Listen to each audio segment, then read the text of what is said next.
Now, Gil, Navaid mentioned offtake, and there's a lot of things that I'm sure our listeners may not be familiar with commodity processing. You identified cobalt as one of those resources that in the United States is not being produced, hence the need for the factory.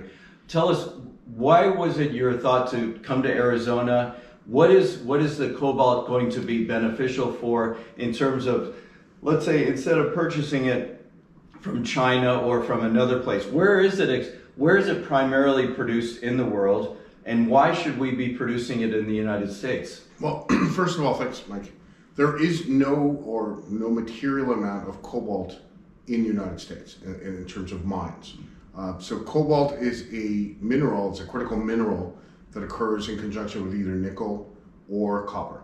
So there are mines like the ones in Congo, which we're sourcing, where cobalt occurs in conjunction with copper. And there are mines like the ones in Indonesia that have become famous because of all of the production in China and the growth that are nickel based. So cobalt is one of these materials that is needed not just for the EV market, but also for aerospace and defense applications. And when we looked at doing this, Arizona became key. One, because Navaid's family and ourselves, we have experience operating in Arizona. I mean, I ran all of Arisarco's international financing operations for a while, so I'm very familiar with Arizona. And that was when you were with the Grupo Mexico, and now with your own company here. And so we had the property, and most importantly, we had very good relationships with the local community.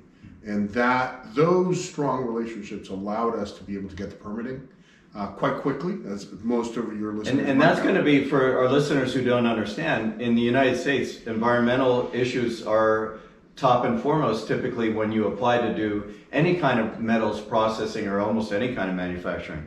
Yeah, getting the permits is the most difficult thing. Mm-hmm. So our ability to have very good relationships with the community and long-standing relationship with them allowed us to be able to get the permitting. So we had the land, we got the permitting, and then our experience, Navaid and ours, trading initially copper and then subsequently cobalt, as commodities, physical commodities traders, we have the experience to be able to reach out to both the clients that would supply us, and then we would have the credibility to buy from them. We're buying from the 3 largest non-Chinese suppliers in the world, so Glencore, Trafigura, and ERG, all based in the Congo.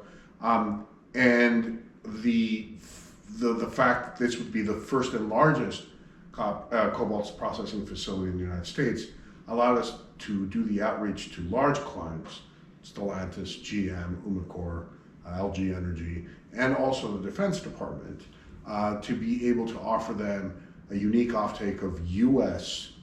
Refined cobalt that comes in our particular case from the Congo, and we're also looking at expanding sources as well as from Chile, because there is none in the United States. So even China, that controls 75% of the refined cobalt market in the world, imports all of its cobalt to process in China. So we're not doing anything different.